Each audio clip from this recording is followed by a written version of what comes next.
If you should visit a place that has a lake in the woods and a beautiful waterfall, then you may also find two little engines called Skarloey and Rheneas. The engines know everybody, and everybody knows them. There are two more engines, Sir Handel and Peter Sam.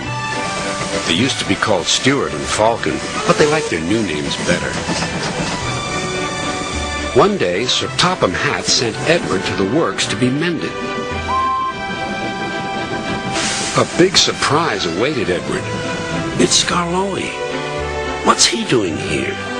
Skarloey was pleased to see Edward. I've been sent here for a rest, he sighed. I was put in this shed so that I could see everything and not be lonely. But I do miss Rheneas. He's going to be mended. I wish I could be mended too and pull coaches again. Just then, some workmen arrived. We're going to take you to the works now, Edward. Come along. Goodbye, Skarloey. Your railway's a lovely line. Oh, it is, it is. You've cheered me up, Edward. Goodbye.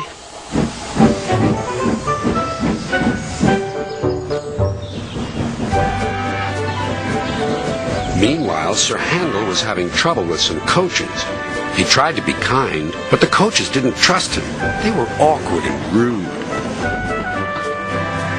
There was worse to come. Some careless sheep had strayed onto the line. He's bumped us, screamed the coaches. Let's get back at him. They surged into Sir Handel and pushed him off the rail.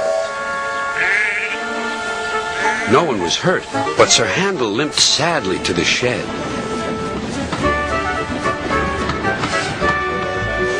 No more work for you today, said his driver. How are we going to pull the visitors' train without an engine? What about me, sir? Skarloey, can you do it? I'll try, said the old engine.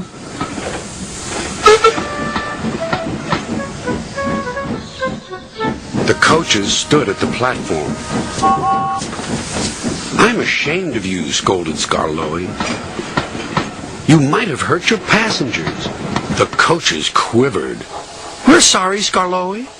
The conductor blew the whistle, and their journey began.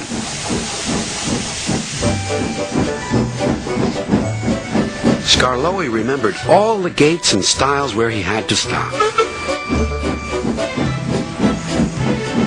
The sun shone, the rails were dry. This is lovely, sang Skarloey.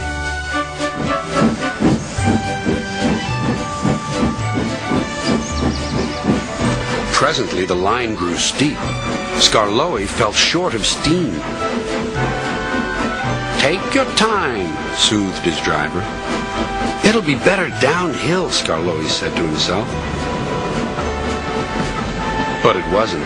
His springs were weak, and the rail joints jarred his wheels.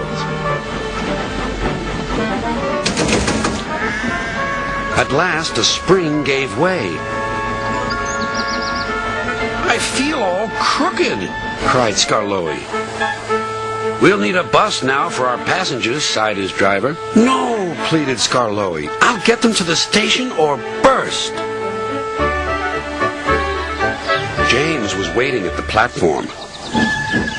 Clanging and clanking, Skarloey steamed in. I'll do it. I'll do it. I've done it. James collected his passengers and respectfully puffed away.